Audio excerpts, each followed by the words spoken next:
Under the dim glow of a harvest moon, the cemetery on the edge of town had always been a place teenagers whispered about but rarely entered.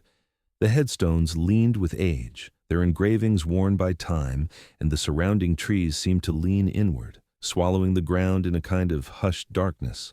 For years, local teens had turned the graveyard into the centerpiece of their dares. Walk through at night, touch a certain crypt, spend 10 minutes alone near the old angel statue. Most would laugh, run in, scream, and then retreat with a sense of victory. But on one particular autumn night in 2010, the game took a turn no one would forget. Emily Ross was 19, the kind of young woman everyone in town seemed to know by name. She was independent, sharp-witted, with a reputation for never backing down from a challenge. When her group of friends gathered after a late football game, the cemetery dare came up again. The group, 5 in total, pushed each other to see who would go first. Emily, with a mixture of pride and playful defiance, said she'd do it. Her friends laughed, teasing her, but they knew she wasn't joking. She agreed to walk across the graveyard alone, from the front gate to the oldest crypt in the back corner, and return without calling out for help. It was a ritual that had been repeated countless times before, but this time, there would be no triumphant return. They watched her step into the darkness, the crunch of leaves fading beneath her boots. One friend checked the time on his phone, whispering that she had 10 minutes to make it through. Another swore they saw her silhouette moving between the tombstones, tall and steady, until it dissolved into the shadows. They expected her to pop out again, laughing, ready to mock them for doubting her. But the laughter never came. At first, the friends thought she was trying to scare them. It wasn't unusual for someone to drag out the dare, to hide behind a crypt or a tree, waiting for the right moment to leap out and send everyone screaming. They called her name, their voices bouncing awkwardly against the silence, but she didn't answer. One friend insisted she was just drawing it out, proving how fearless she could be. Another began pacing nervously at the gate, saying something didn't feel right. Minutes stretched longer than they should have. By midnight, an unease settled over the group. The bravado that had carried them into the night drained into something heavier, something closer to dread. They entered the graveyard together, huddled close, their flashlights jerking across the rows of stones. They retraced where they thought Emily had gone. They searched behind statues, peered into the cracked doorway of the old crypt, even shouted into the wooded edge that bordered the grounds. There was nothing, no footsteps, no laughter, no trace of her at all. By morning, panic had fully taken hold. When Emily failed to return home, her parents immediately called the police. At first, investigators entertained the possibility that she had run away. 19 was an age where independence clashed with responsibility, and it wasn't unheard of for young adults to disappear voluntarily. But those who knew Emily said it didn't fit. She had no packed bags, no secret savings, no whispered plans about leaving town. She had only gone into the graveyard because of the dare. Police interviewed the friends one by one. Their stories were consistent. She had entered alone, vanished into the dark, and never returned. Detectives pressed them for cracks, for any sign of collusion, but none appeared. Every detail lined up, except the part that mattered most, what had happened to Emily after she walked out of sight. Officers scoured the cemetery in daylight, combing through grass and dirt, checking behind every stone and inside every crypt. They found nothing. Forensic teams arrived later, taking soil samples, dusting for prints near the crypt doors, even sending dogs trained to detect human scent across the grounds. The dogs picked up her trail near the front gate and followed it into the rows of stones. They tracked her toward the back corner, just as her friends had described. But then abruptly, the scent ended, cut off near one of the oldest family tombs. The dogs circled in confusion, whined, and eventually sat down, unable to go further. It was as though she had simply disappeared. That detail unsettled investigators more than anything else. People don't just vanish into thin air. A missing shoe, a broken branch, even footprints in the soil, something usually remains. But here, there was nothing. The town buzzed with theories within hours. Some said Emily had been taken by a stranger hiding in the cemetery. Others whispered that she had fallen into one of the forgotten tunnels rumored to exist beneath the old church ruins. And then there were those who leaned into superstition, claiming the cemetery had finally claimed a life for itself. Police, however, leaned toward a more practical explanation. If Emily had been abducted, someone had moved quickly, efficiently, and left no trace. Detectives canvassed the area, questioning neighbors who lived near the graveyard. No one had seen or heard anything unusual that night. No cars screeching away, no screams, not even footsteps running across the gravel roads. It was silent from start to finish. Within 48 hours, the case shifted from the possibility of a runaway to suspicion of foul play. Detectives announced they were treating Emily's disappearance as an active investigation. Her family clung to the hope that she was still alive, somewhere out there, waiting to be found. But the absence of evidence weighed heavily. The graveyard, once just a place of whispers and dares, now carried the weight of something far darker. And as the days stretched into weeks, the town realized this was not just another ghost story teenagers would tell for fun. Something had happened inside those cemetery gates, something that no one could yet explain. The question that haunted everyone was simple but chilling. Where did Emily Ross go after she stepped into the darkness? The morning after Emily Ross vanished, the cemetery looked less like a teenage dare site and more like the center of a crisis.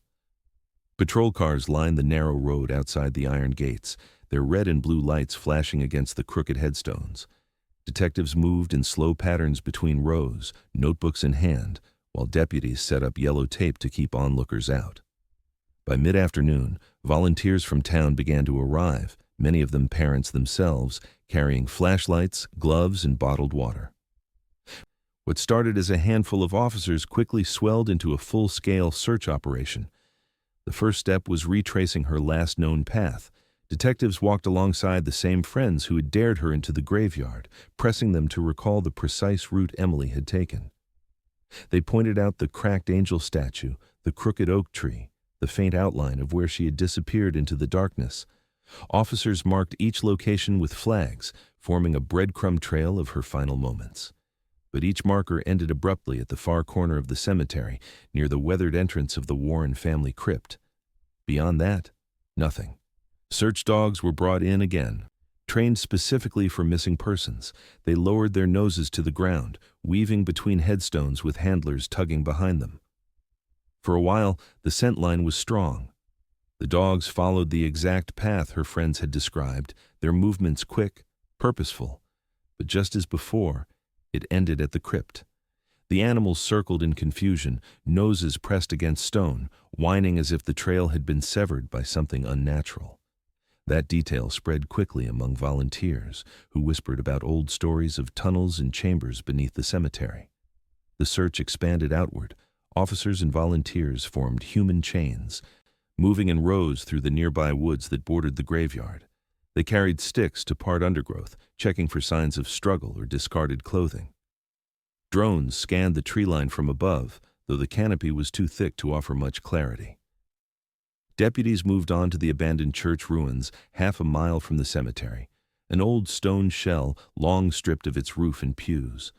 They searched the basement foundation for holes or shafts, but found only collapsed walls and debris. Days turned into weeks, and still there was nothing. Emily's name and face were plastered on telephone poles, gas stations, and grocery store windows. Flyers described her height, her auburn hair, her last seen clothing. The case consumed the small town, every family suddenly aware of how quickly a person could vanish. Strangers who had never spoken to one another now searched shoulder to shoulder in the fields, calling out her name into silence. But silence was all they got. No fibers, no broken jewelry, no bloodstains in the dirt. It was as though the earth itself had swallowed her whole. For her parents, the lack of evidence was almost worse than finding something definitive.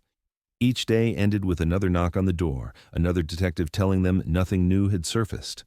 The house grew heavier, meals went untouched, and every time the phone rang, they lunged toward it, hoping for a lead that never came. As weeks dragged on, the search teams dwindled. Volunteers had jobs and children to return to, and the police had other cases demanding attention. What had once been a collective push for answers slowly became a handful of exhausted officers walking the same ground over and over. Rumors began to fill the void left by the absence of facts. Teenagers whispered about Emily's spirit being trapped inside the crypt. Adults whispered darker theories, that one of the friends knew more than they were saying, that Emily had been lured there not by a dare, but by something far more sinister. The Warren family crypt, already infamous for its age and decay, became the focus of suspicion. Some said there were tunnels below it, dug centuries ago for smugglers or secret burials. Others believed the structure had collapsed internally, swallowing her body into a hidden cavity no one had discovered yet. Authorities did bring in ground-penetrating radar to scan beneath the stone, but the results were inconclusive.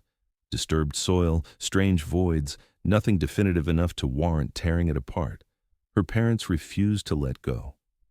They visited the cemetery daily, standing near the crypt long after everyone else had gone home. Neighbors described seeing them sitting in their car at midnight, headlights off, as though waiting for Emily to walk out of the shadows. They clung to any new tip, no matter how implausible. A truck driver thought he saw a girl matching her description on the highway. A caller from 2 towns over claimed she'd been spotted in a diner. Each lead was investigated, and each ended the same way: empty. The absence of resolution began to wear on everyone.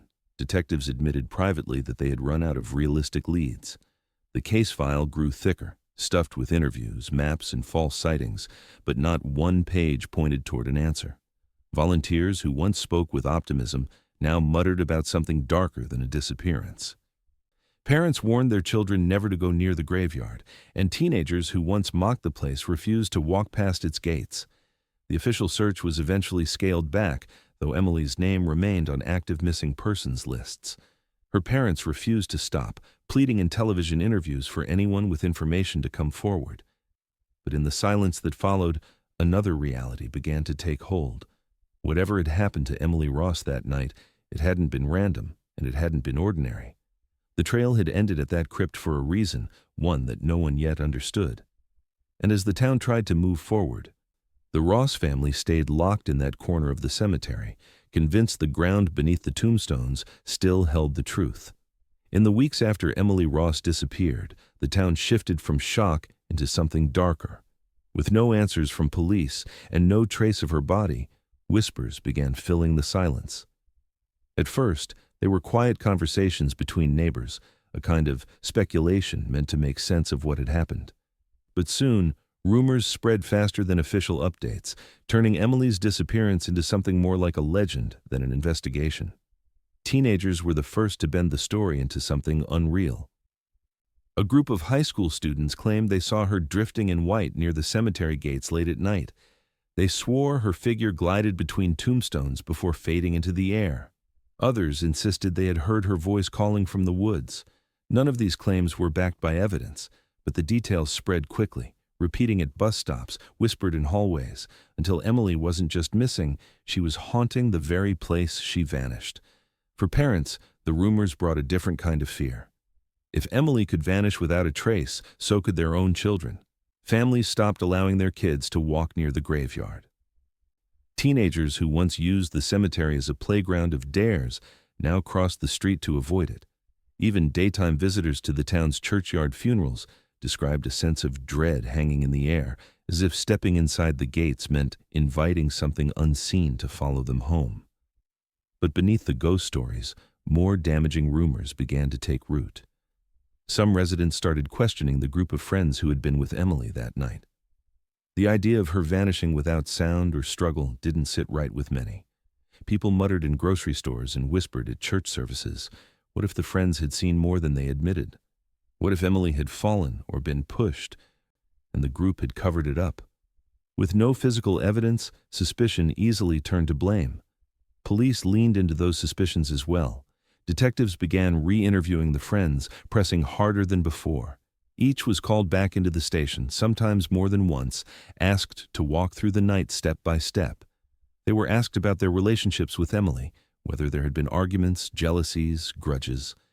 Investigators pushed for cracks in their stories, inconsistencies in their timelines, but none emerged.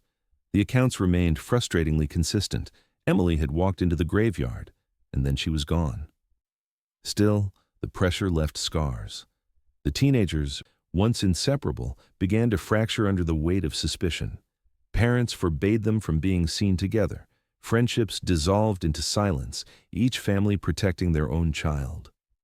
At school, classmates stared, whispering about which one looked the guiltiest. Rumors of a drunken fight or a secret love triangle bubbled up, but none were grounded in fact. Every story added another layer to the mystery while distracting from the search for truth. Meanwhile, Emily's parents tried to push back against the noise. They pleaded for focus on finding their daughter instead of chasing ghost tales or pointing fingers. But the rumors drowned their voices. The more time passed, the less people talked about finding Emily alive, and the more they spoke about curses, cover-ups, and shadows in the cemetery. Even the police, exhausted by weeks of dead ends, couldn't stop the shift. At one point, they conducted a midnight sweep of the graveyard in response to multiple reports of sightings. Officers walked row by row with flashlights, their beams sliding across stone and grass. Nothing was found, no movement, no voices, no signs of Emily. Yet the very fact that police had searched the grounds at midnight only added fuel to the idea that something supernatural lingered there. The Warren family crypt, where her scent had last been detected, became the centerpiece of the town's obsession. Teenagers dared each other to touch its doors. Adults whispered that the structure itself was cursed, that anyone who lingered there too long risked vanishing the same way Emily had. Whether out of fear or respect, the cemetery grew quieter than ever. Families avoided burial plots nearby, funeral processions were shortened, and the groundskeeper reported that maintenance crews refused to work after dark. In less than 2 months, the disappearance had stopped being an isolated tragedy and become a shadow hanging over the entire community. Emily was no longer just a missing person. She was an unspoken presence, something people avoided discussing too directly, as if saying her name aloud might invite her fate into their own homes. Yet for investigators, the rumors only made the work harder. Each ghost story or whispered accusation pulled attention away from hard evidence. Detectives who had already run out of leads now found themselves sorting through a flood of false tips. Reports of sightings poured in from surrounding counties, but none checked out. Every supposed breakthrough dissolved into nothing, leaving the file heavier but no closer to resolution. The town, once united in searching for Emily, was now fractured by suspicion and fear. Neighbors who once stood side by side during volunteer searches no longer spoke. Parents eyed their children's friends differently. A silence grew between households, interrupted only by the occasional sound of gossip that carried like smoke through the streets. And through it all, the cemetery stood untouched, its gates rarely opened except by grieving families who had no choice. The crypt where the dogs had stopped remained sealed, its stone surface bearing no answers. The very place Emily had entered so casually on a dare had transformed into a boundary no one wanted to cross. For her family, that silence was unbearable. They refused to see Emily as a ghost story or a rumor. To them, she was still a missing daughter, and until the truth was uncovered, every shadow in that cemetery held the possibility of being her. But as the town slowly turned away from searching and toward superstition, the Ross family found themselves alone in their grief, convinced that the truth had not disappeared. It was still waiting, buried somewhere in those grounds. Emily's disappearance had not just emptied a space in her parents' home, it hollowed out their lives entirely. In the first weeks, they tried to follow the police's lead, answering every question, opening her room for evidence collection, holding on to the hope that trained investigators would find something they had missed. But when the case stalled, when updates grew less frequent and officers admitted quietly that the trail had gone cold, her parents made a choice. If no one else could find their daughter, they would. They started with the place where it had all begun. The cemetery became their anchor, their punishment, and their only tether to Emily. At first, they visited during daylight, standing near the crypt where her scent had last been tracked. They stared at the stone as if sheer willpower might force it to give up its secret. Then, daylight visits turned into evenings. Soon, they were there after midnight, bundled in blankets inside their car, headlights off, watching the shadows shift across the rows of graves. Their neighbors whispered that grief had consumed them. Some said they were wasting their time, others said it was dangerous. But to the Ross family, the cemetery was not simply where Emily had vanished. It was the last place she had breathed. Leaving it unattended felt like abandoning her. They began questioning the people who worked the grounds. The aging gravedigger who had dug countless burials on the property was startled to find Emily's parents waiting for him at dawn, notebook in hand, asking if he had ever seen anything unusual that night. When he shook his head, they asked about other nights. Did he hear footsteps when no one was there? Has he ever noticed doors left open on the crypts? They pressed him for details until he grew uncomfortable, insisting he had nothing more to give. But they returned to him again, weeks later, asking the same questions, unwilling to let the smallest possibility slip away. From there, they widened their net. They knocked on doors of families whose relatives were buried in the cemetery, asking if anyone had noticed disturbed soil or objects out of place. They even tracked down former groundskeepers, questioning them about long-forgotten rumors of tunnels beneath the property. He most politely declined to get involved. Some shut their doors. But the Ross family refused to stop. Desperation drove them to places they once would have dismissed. A psychic, recommended by a friend of a friend, was invited into their home. She claimed Emily's spirit lingered near water, her voice muffled by stone. Another psychic said Emily had been pulled underground, her presence trapped beneath layers of earth. Each reading contradicted the last, but the Ross family listened to all of them, desperate for any hint, however improbable. At night, they walked the rows of the cemetery themselves, carrying small flashlights, whispering Emily's name into the darkness. On more than one occasion, passers-by reported seeing them kneeling near the Warren crypt, palms pressed against its cold stone walls as though listening for movement inside. For others, the cemetery was a place of endings. For Emily's parents, it became a place of unbearable possibility, where every silence might still hide their daughter's last sound. Their marriage strained under the weight of it. Arguments that never would have existed before, about whether to speak to the media, whether to believe the psychics, whether to press the police harder, turned into shouting matches. Each blamed the other for small things, for letting Emily take the dare, for not watching her closely enough in the weeks before she vanished, for choosing one theory over another. Yet, despite the anger, they remained united in their obsession with the cemetery.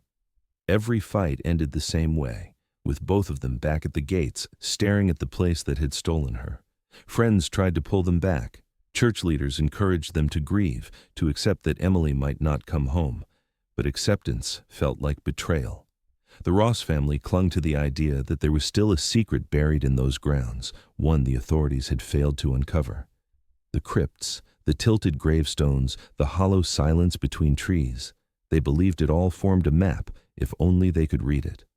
As months turned into years, their search became a ritual. They knew the sound of every crow in the trees, every crack in the stone walls, every change in the soil after rain. They logged sightings of broken branches or disturbed leaves as if cataloging evidence. And yet, each visit ended the same, with no trace of Emily, only the echo of what was missing. The cemetery was no longer a place where others came to mourn their dead. It had become, for Emily's parents, a living prison. A place where every unanswered question held them captive. A place where they felt her absence more sharply than anywhere else. They could not leave it behind, because in their hearts they were certain Emily never had. And though the rest of the town had moved on, burying their fears under gossip, superstition, or silence, her parents stood watch, night after night, believing that somewhere in those tombstones lay the truth. Years slipped by, and what had once been an urgent investigation slowly faded into the shadows of the police department's cold case files. Detectives came and went, each one opening the Ross file with a sense of duty, combing through the same evidence, the same interviews, the same empty leads. Every new set of eyes hoped they might spot what others had missed, but each walked away with the same conclusion. Emily Ross had vanished without explanation, and there was nothing left to chase. At first, theories kept the case alive. Some detectives were convinced it had been a stranger abduction. They pointed to the abrupt end of her scent trail, the silence in the graveyard, the lack of struggle. But when no witnesses recalled seeing an unfamiliar vehicle, when no fingerprints or tire tracks were discovered, the theory withered. Others wondered if Emily had run away, leaving her life behind. But her family pushed back fiercely. Emily had no savings, no bags packed, no history of wanting to escape her small town. Her college applications were still open on her desk, her shoes neatly lined by the door.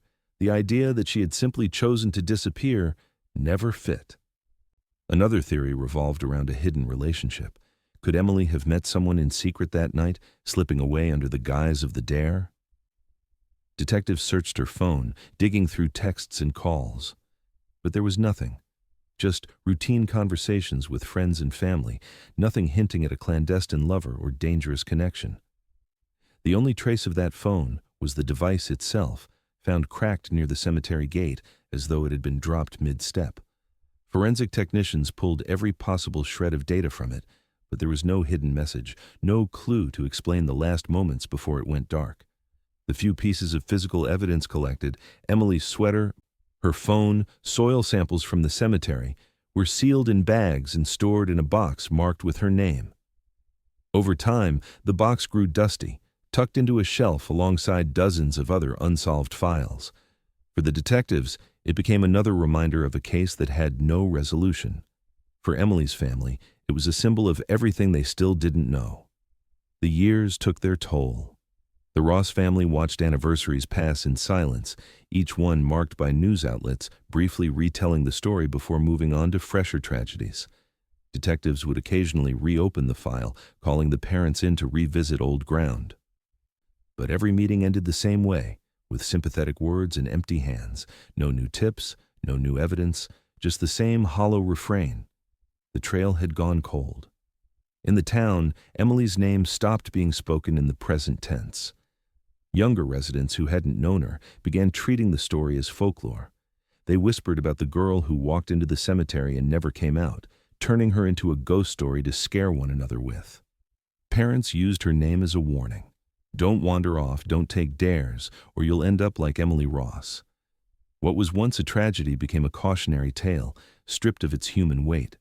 For her family, that shift was unbearable. To them, Emily wasn't a myth or a lesson. She was a daughter whose room they couldn't bring themselves to pack away. Her mother left the light on in the hallway every night, as though Emily might still come home late.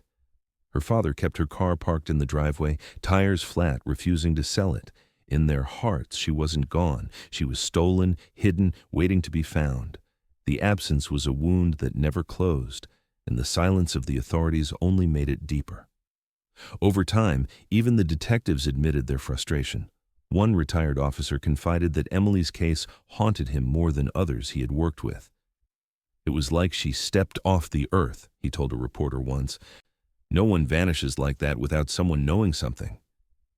Yet, even he had nothing to point to, no suspect, no evidence strong enough to pursue. The case file would occasionally be pulled for review whenever new technology emerged. Advances in DNA testing, ground-penetrating radar, or digital recovery always brought a flicker of hope. But each test, each scan, led nowhere. The soil beneath the cemetery remained a question mark, the old crypt still sealed, the night of her disappearance still cloaked in silence. As the 12th year approached, Emily Ross existed in two very different ways. To the town, she was a ghostly rumor, her name tied to the cemetery like a shadow that never lifted. To her family, she was a raw, open wound, a reminder that their daughter had been taken from them in a way that defied explanation. They could not bury her because they had nothing to bury. And though the world moved on, one fact remained. Emily's story had not ended. It lingered in evidence bags and dusty files, in the silence of a crypt no one dared to open. Something was still waiting in that graveyard, something no one had yet uncovered. 10 years had passed since Emily Ross vanished into the cemetery, and for most people in town, her story had slipped into the realm of hushed legend. The graveyard itself had grown wilder in that time, its hedges left ragged, its paths overrun with weeds. The few families who still visited graves complained quietly that it felt abandoned, a place more suited to rumors than remembrance. That changed when the town hired a new groundskeeper, a man named Walter Briggs, known for his methodical nature and stubborn attention to detail. Walter was not a local. and he carried none of the fear that had kept others from spending long hours inside the cemetery. He arrived before dawn most mornings, walking the rows with a clipboard, noting which headstones were leaning, which crypts needed repairs. Unlike his predecessors, he worked slowly and thoroughly, treating every inch of the property as if it mattered. That diligence led him to something no one else had noticed, or perhaps no one else had wanted to see. One morning, as he trimmed back ivy from an older section of the cemetery, Walter noticed something strange about the stonework on a series of family tombs. The earth near their bases was uneven, compacted in a way that suggested it had been dug up and replaced. In some spots, the soil seemed newer than the weathered stones surrounding it. At first, he thought it might have been the result of animals or flooding, but the patterns were too deliberate. The more he looked, the more he realized several tombs carried similar marks, as though someone had tampered with them long ago and done a poor job of concealing it. Walter reported his concerns to the town office, who in turn notified the police. At first, authorities were skeptical. The Ross case was cold, and the idea that disturbed soil around old tombs might mean something felt tenuous at best. But when officers walked the grounds with Walter, they couldn't ignore the evidence. The soil was indeed unusual, patches of earth darker and looser than the surrounding ground, inconsistent with natural settling. One tomb in particular, the Warren family crypt where Emily's scent had last been traced, showed significant signs of disturbance at its foundation. The discovery reignited old fears. Word spread quickly through town that the new groundskeeper had found evidence of tampering. For residents who remembered Emily's disappearance, the implication was immediate. Maybe she hadn't been taken away at all. Maybe she had been hidden in the very place people had always suspected. Theories poured back into circulation, claims of body smuggling, secret tunnels, or even ritualistic burials carried out under the cover of darkness. Police, forced to respond, reopened the cemetery as a potential crime scene. For the first time in nearly a decade, investigators walked through its gates with shovels, equipment, and forensic teams. The air inside the cemetery shifted once again from quiet neglect to charged silence, the weight of expectation heavy on everyone involved. Detectives began with the most visibly disturbed tombs, carefully scraping back layers of soil. Ground-penetrating radar was brought in to scan beneath the crypts. The machines indicated anomalies, pockets of air, voids where the earth should have been solid. For investigators, these voids were both promising and horrifying. They suggested that something had been concealed beneath the stonework, deliberately hidden in a way that ordinary search efforts years earlier had overlooked. Forensic experts marked the areas for excavation, and with each shovel of dirt removed, tension mounted. The police chief addressed the media cautiously, reminding everyone that the anomalies could be nothing more than natural soil shifts. But the undertone of his statement betrayed a different fear, that they might finally uncover evidence tied to Emily Ross's disappearance. Emily's parents, older now but no less burdened by grief, stood just beyond the tape. For them, Walter Briggs's discovery was not a surprise. They had always believed the truth was in the cemetery, hidden beneath stone and soil. Watching officers dig into the very ground they had begged them to examine years before was a mixture of vindication and heartbreak. If answers were buried there, it meant their daughter's fate had always been within reach, overlooked by those who should have found her. As the excavation deepened, the ground revealed unsettling layers. Shifts in the soil suggested it had been disturbed not once, but multiple times. Investigators began to question whether the cemetery had been used for more than burials. Smuggling routes, old prohibition tunnels, even ritualistic practices were floated as possibilities. Each theory only deepened the unease. For the first time in years, Emily's case no longer felt closed and forgotten. It felt alive again, its shadow stretching across the town as officers dug further beneath the tombstones. Something had been hidden there, and whatever it was had been concealed with intention. The question was whether Emily Ross was part of it. And as shovels scraped against stone and hollow earth echoed back, even the most skeptical investigators admitted it. The cemetery was not just a place of the dead, it was a place of secrets. The Warren family crypt had stood for nearly 2 centuries, its stone walls streaked with moss, its entrance chained shut with rust. It was the very spot where search dogs had once lost Emily Ross's scent, and now, more than a decade later, it became the center of a renewed investigation.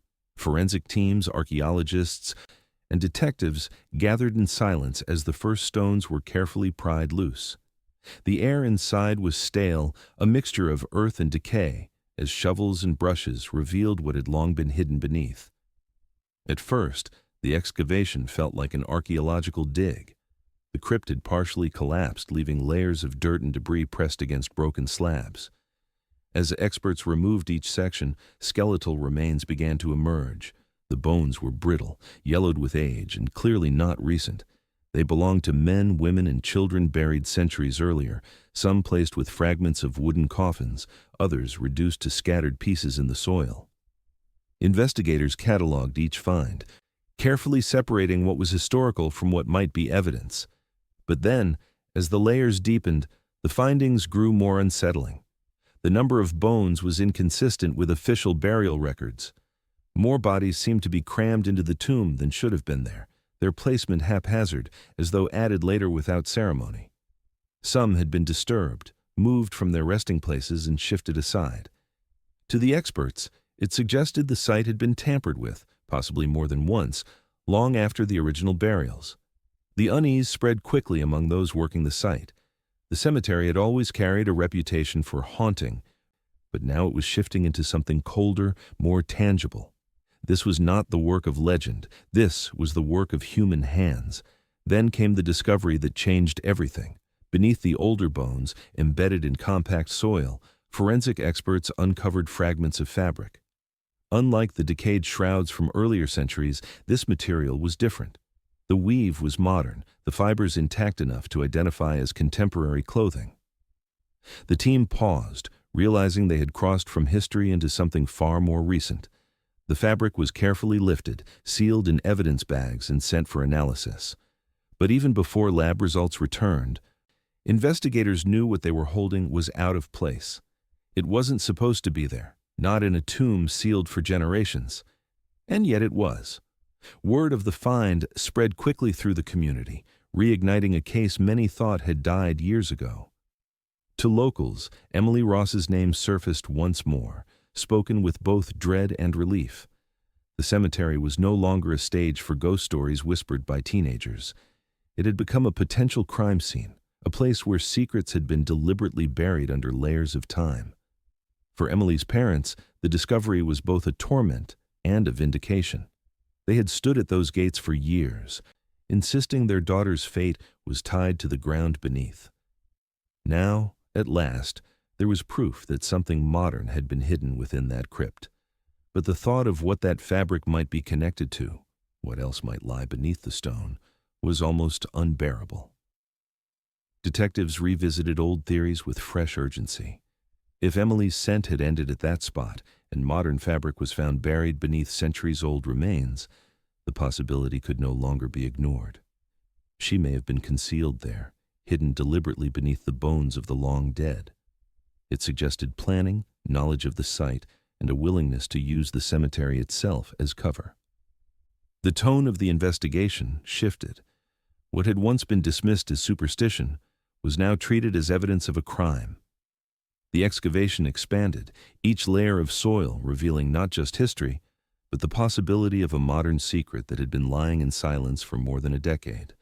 And as shovels cut deeper into the ground, everyone watching knew the question was no longer whether the cemetery was hiding something. It was how much more was waiting to be found. The fabric pulled from beneath the layers of ancient bones was sent off to a state forensic lab. For weeks, the town held its breath, though most tried not to admit it out loud. After more than a decade of silence, the case of Emily Ross was suddenly alive again, and the smallest shred of evidence could shift the entire narrative. Her parents checked the phone each day with a quiet desperation, bracing themselves for the call they both feared and longed for. When it finally came, the words were clinical, but their meaning was devastating. The fibers contained blood, and the DNA matched Emily's. The discovery was enough to shatter the last illusions that she might still be alive. The case was reclassified, no longer a missing person but an active homicide investigation. For detectives, it meant a new framework. For her family, it meant the confirmation of what they had avoided believing for 12 long years, that Emily had not simply disappeared, she had been killed, and her body hidden deliberately in the place where she was last seen. The revelation rippled through the community. Those who had dismissed the case as folklore, those who had reduced her to a ghost story whispered in the dark, now spoke her name with unease.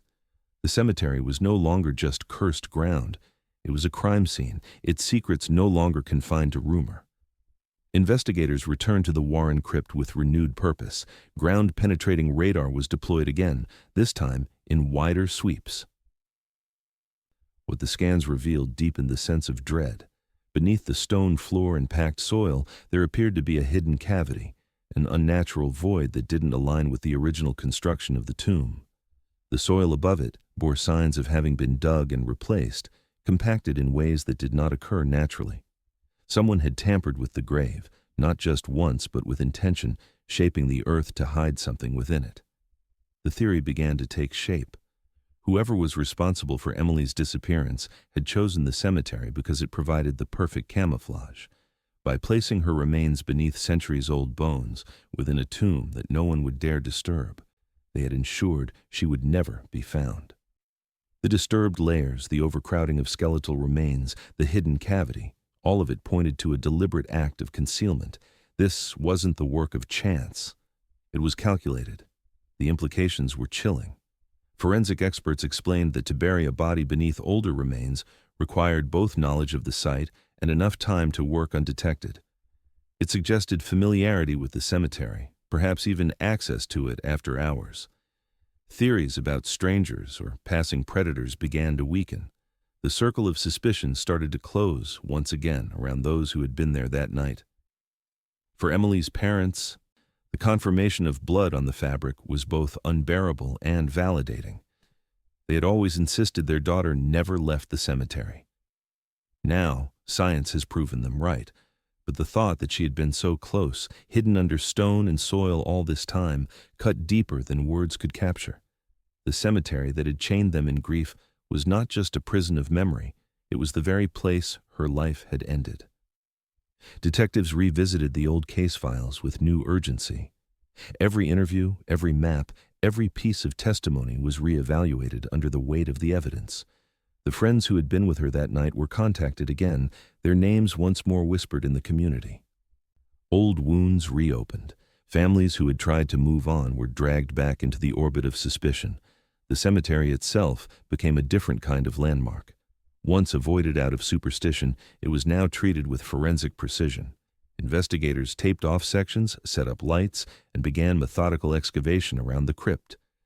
Teams moved slowly, documenting every inch, knowing that beneath the soil lay not just human history, but the answer to a 12-year-old mystery. As the digging continued, the outline of the cavity grew clearer. The soil had been packed tight, its layers unnatural, as though someone had worked to compress it into silence. The thought that Emily's remains could be resting within those layers was both horrifying and inevitable. What had once been treated as a teenage dare gone wrong was now undeniably a crime. And as the evidence mounted, the question grew louder, pressing against every investigator, every parent, every resident who had carried the story for years. If Emily Ross had been hidden here, then who had chosen this ground, and who had guarded the secret for more than a decade? When investigators confirmed that the fabric pulled from the Warren crypt carried Emily Ross's blood, the focus of the case narrowed once more to the people who had been with her that night, for 12 years. Her friends had repeated the same story. Emily walked into the cemetery alone and never came back. Their consistency had once been considered proof of truth. Now, it began to look more like a carefully rehearsed lie. Detectives brought them in, one by one, for renewed questioning. At first, the answers were familiar. They stuck to the same details they had shared for years, insisting they knew nothing more. But this time, investigators pressed harder. They showed them the photographs of the unearthed fabric, explained the blood evidence, and pointed out the disturbed soil beneath the crypt. The atmosphere in the interrogation rooms shifted from casual recollection to suffocating pressure. For 3 of the friends, the wall held. They repeated their lines, shaken but unmoved. But on the fourth, the weight of 12 years finally broke through. Under hours of questioning, tears gave way to confession. The story they had carried together was not the whole truth. According to that confession, the dare had started like any other, reckless but harmless. Emily had agreed to walk the length of the cemetery alone, but when she reached the Warren crypt, the group decided to push the challenge further. Someone suggested they lock her inside as a prank, just for a few minutes, to prove her bravery. But when they tried, Emily fought back. She screamed, shoved, clawed at their arms. In the struggle, she lost her footing on the uneven ground and fell backward. The sound of her head striking a stone ended the prank in an instant. The group froze. Emily lay motionless, blood pooling beneath her hair. Panic overtook them. They checked for a pulse, tried to shake her awake, but the reality was undeniable. She was gone. None of them had intended for it to happen, but intention didn't matter now. All they saw was a lifeless friend at their feet and the certainty that their lives would be destroyed if anyone knew the truth. In that moment, fear made their choice for them. With trembling hands and frantic whispers, they dragged her body to a nearby tomb that had already been broken open. They pushed her inside, covering her beneath the disturbed soil and older remains, believing the grave itself would keep their secret. They swore to one another it was an accident, but more importantly, they swore to stay silent forever. And for 12 years, they did. They carried the weight of that night into adulthood, smiling through normal lives while avoiding each other in public, bound by a secret that had grown heavier with every passing year. They watched as Emily's parents begged for answers on television, as detectives knocked on their doors again and again, as rumors of abduction and ghost stories swirled around town. They said nothing, convinced the truth would never be found beneath the layers of stone and bone. But the ground had not kept their secret. The disturbed soil, the misplaced fabric, the cavity beneath the crypt, each piece eventually rose back to the surface, and with them came the unraveling of the story that had kept a family in torment for more than a decade. 12 years after Emily Ross vanished into the darkness of the cemetery, the final dig began. Investigators, forensic teams, and crime scene specialists gathered around the Warren family crypt. The site where her scent had last been tracked and where the earth had betrayed signs of deliberate disturbance. This time, there was no hesitation. The cavity identified beneath the tomb was opened layer by layer, shovels scraping against packed soil that had been waiting for over a decade to give up its secret. The first discovery was bone, fragmented and scattered, centuries old, belonging to the generations buried long before Emily was born. Each piece was carefully catalogued, separated from what investigators feared they might find. Then, beneath those older remains, the soil shifted into something different. The texture was looser, darker, as though it had been replaced by hurried hands. Forensic experts dug slowly, brushes clearing away clumps of dirt, until the outline of fabric appeared once again. Unlike the first fragment, this was larger, torn cloth that still clung faintly to the shape of what lay beneath. When the soil finally gave way, the truth emerged. Human remains, modern and fragile, pressed beneath the weight of history. The medical examiner confirmed what everyone already knew in their hearts. The skeletal structure matched Emily's description. Dental records removed all doubt. The girl who had walked into the cemetery on a dare 12 years earlier had never left it. She had been here the entire time, concealed beneath layers of older bones, hidden under the very ground her parents had begged investigators to search from the start. The revelation was devastating.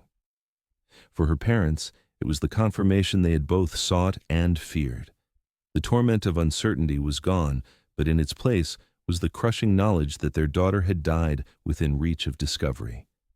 The years they had spent camping at the gates, whispering her name into the night, staring at the crypt in silent defiance. They had been right. She had been there all along. Vindication did nothing to dull the grief. News spread through the town with a force that shattered the fragile myths people had built to explain her absence. The ghost stories, the whispers of curses, the theories of abduction by strangers, all collapsed under the weight of the truth. Emily's disappearance had not been supernatural, nor the work of some faceless predator.